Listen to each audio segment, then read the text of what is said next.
अक्षरों से परिचय शुरू होता है। अक्षर जिसका क्षरण न हो, पूरे ब्रह्मांड में चराचर आकाश गंगाओं में गैलेक्सी में जो तत्व विद्यमान है वो अक्षर नाद या ब्रह्म रूप से जाना जाता है। अक्षर जैसा कि नाम से विदित है कि जिसका क्षरण न हो, यानी अमरत्व का बीज तत्व। अक्षर ब्रह्म है और आकाश गंगाओं में जो कोटि कोटि ग्रह नक्षत्र हैं वो नाद ब्रह्म से शब्द से बंधे हुए हैं। कबीर ने भी कहा, शब्दे धरती शब्द आकाशा, शब्दे शब्द होए प्रकाशा। आइंस्टीन ने इसको माना, बड़े बड़े साइंटिस्टों ने माना। नाद अक्षरों से मिलकर बनी एक अव्यक्त और व्यक्त ध्वनि के नाम से बोधित होती है। अक्षरों के समूह से शब्द बनते हैं, शब्दों से वाक्य बनते हैं।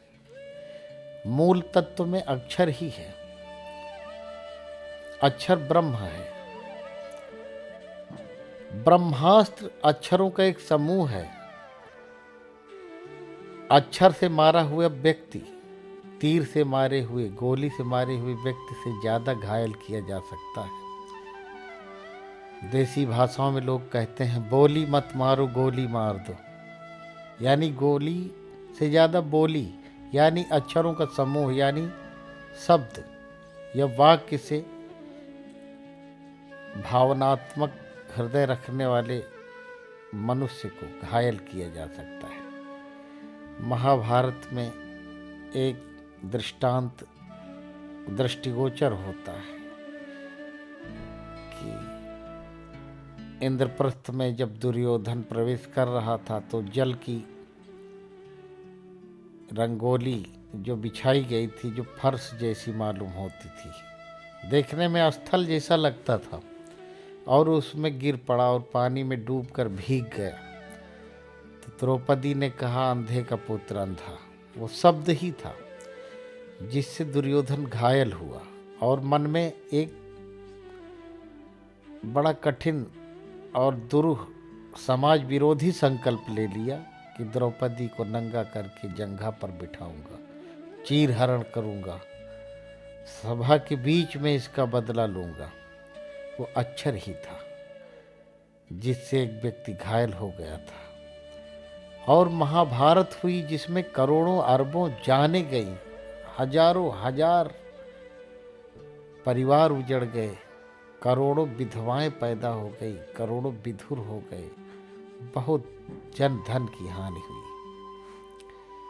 आज भी अक्षर को अगर समन्वित संपुटित करके प्रयोग किया जाए तो ऐश्वर्य, वैभव, धन, लक्ष्मी, सुखद गृहस्थ जीवन, सुखद संन्यास, सुखद लक्ष्य प्राप्ति की जा सकती है। कबीर ने कहा, बोली एक अमोल है जो कोई बोले जानी, ये तराजू तौल के तब मुख बाहर आने। यानी कि अक्षर ही ब्रह्म अस्त्र है, ब्रह्मास्त्र है। क्योंकि अक्षर ब्रह्म है जिसका क्षरण न हो, ब्रह्म का क्षरण नहीं होता, तो अक्षर ही परोक्ष रूप से ब्रह्मास्त्र कहा जा सकता है और जो ब्रह्म से संबंधित है। अक्षर से ज्यादा किसी नुकीले और अग्निपूर्ण हथियार से मानवता को घायल नहीं किया जा सकता। जितनी हिंसा शब्दों से की जा सकती है, अस्त्र शस्त्रों से उतनी हिंसा कतई संभव नहीं है। तो अक्षर ही ब्रह्म है, अक्षर ही ब्रह्मास्त्र है। गैलेक्सी में जो नाद गुंजित हो रहा है वो भी एक परोक्ष रूप से देखा जाए तो अक्षरों का ही संपुटित स्वरूप है।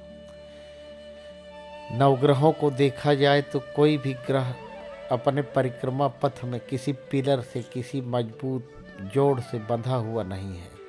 वो अपनी परास में बंधा हुआ है, निश्चित नाद में, निश्चित गुरुत्व में। यही अक्षर का रहस्य है। और अक्षरों को विनम्रता और विनय पूर्वक शब्द और वाक्यों में ढाल कर किसी की विनय की जाए, वंदना की जाए, तो वो द्रवित हो जाता है। तत्काल ही अपना सब कुछ सर्वस्व आप पर निछावर करने को तैयार हो जाता है।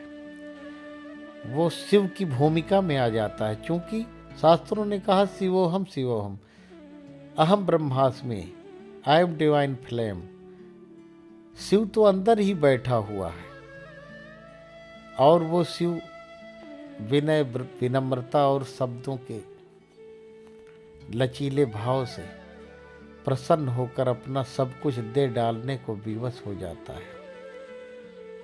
हर व्यक्ति के अंदर शिव बैठा हुआ है, वो अजर अमर अक्षर रूपी परमात्मा। क्योंकि ब्रह्मांड अक्षरों से, शब्दों से, नाद से भरा हुआ है।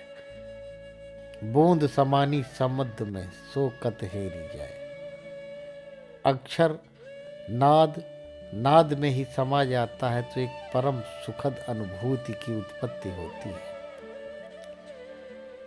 जैसा कि विदित है कि शब्दों के द्वारा जितनी हिंसा की जा सकती है, शस्त्रों से नहीं, तो शब्दों के द्वारा जितना गुरुत्व, जितना आकर्षण, जितना प्रेमाश्रय पैदा किया जा सकता है, वो अन्य किसी माध्यम से संभव नहीं है।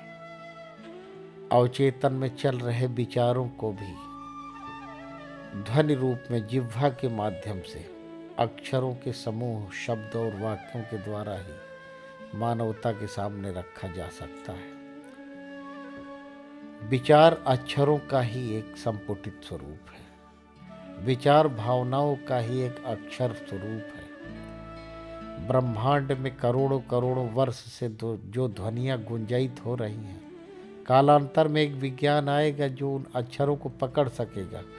जिस महापुरुष ने जैसा बोला होगा वैसी ध्वनियों को आपके सामने रखने में सक्षम हो जाएगा विज्ञान।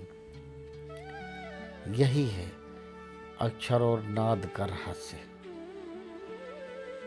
नाद के द्वारा सब कुछ प्राप्त किया जा सकता है। और अक्षुण्ण लक्ष्मी, अक्षुण्ण विद्या, अक्षुण्ण श्री विद्या, ब्रह्म विद्या, ब्रह्मास्त्र विद्या आदि अक्षर की शरण में जाकर प्राप्त किए जा सकते हैं। विश्व में जितने मंत्र हैं, चाहे वो जिस भाषा में लिखे गए हों, वो अक्षरों का ही एक समूह है जो अपने अपने देशों की मातृभाषा में है। लेकिन परमात्मा तो सब भाषाओं को समझता है, वो मौन को भी समझता है, अव्यक्त भाषा को भी परमात्मा जानता है। आप मौन प्रार्थना करते हैं तब भी ईश्वर तक जाती है। तो विश्व की सभी भाषाओं में प्रयोग किए जाने वाले अक्षरों, शब्दों को परमात्मा जानता है। पशु पक्षियों की भाषाओं तक को परमात्मा जानता है। जिन भाषाओं की अभी ईजाद नहीं हुई, आविष्कार नहीं हुए, उनको भी परमात्मा पहले से ही जानता है, समझता है।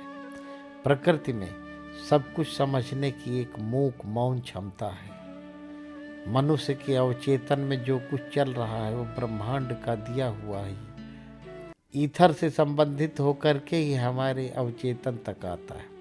ईथर, जिसको शास्त्रों में आकाश तत्व के नाम से जानते हैं, जो हमारे मस्तिष्क में गुलाबी रंग के, गहरे गुलाबी रंग के द्रव्य के रूप में उपलब्ध है। जैसे जैसे कहते हैं कि उम्र बढ़ती ही ईथर का रंग हल्का होता जाता है और मनुष्य की मेधा धीमी पड़ती जाती है, बुद्धि क्षीण हो जाती है।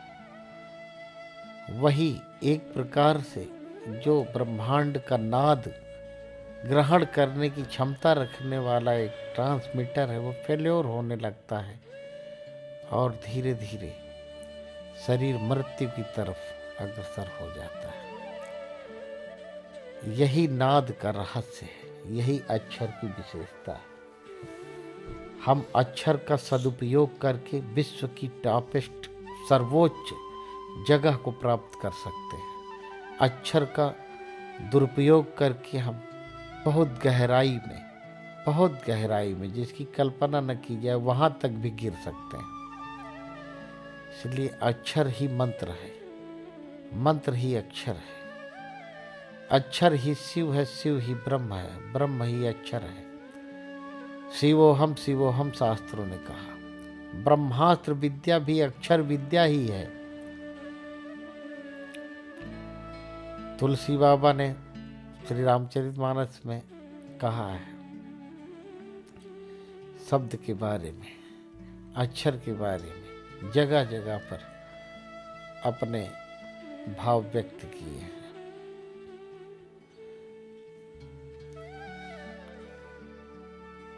जैसा कि हम सम्मोहन के बारे में शब्दों के द्वारा ही किसी को सम्मोहित करते हैं। वशीकरण एक मंत्र है, तज दे बचन कठोर, तुलसी मीठे बचन से सुख उपजे चहुं ओर। एक सरल विद्या में सम्मोहन और वशीकरण का मंत्र दे दिया है। पशु भी, यहाँ तक कि पालतू कुत्ते बिल्ली भी प्रेम की भाषा को जानते हैं, जबकि वो मनुष्यता से बिल्कुल अलग है, एक पशु योनि में है, भोग योनि में है, फिर भी वो प्रेम को पहचानते हैं। प्रेम अक्षरों द्वारा प्रकट किया जाता है। गाय भैंस, घरेलू पालतू पशु पक्षी, तोते बिल्ली खरगोश वगैरह भी प्रेम की भाषा को समझते हैं।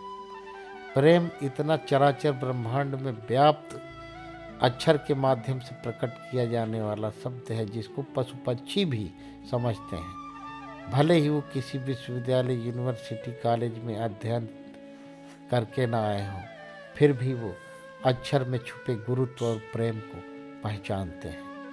उस ब्रह्मास्त्र विद्या को पहचानते हैं जो प्रेम के द्वारा प्रकट की जाती है। और बहुत सारे सत्य के अन्वेषणों से हम आपको अवगत कराते रहेंगे। अब अगली कड़ी में फिर मौका मिलेगा। अपने संस्कारों में जाग जाओ, जागते रहो।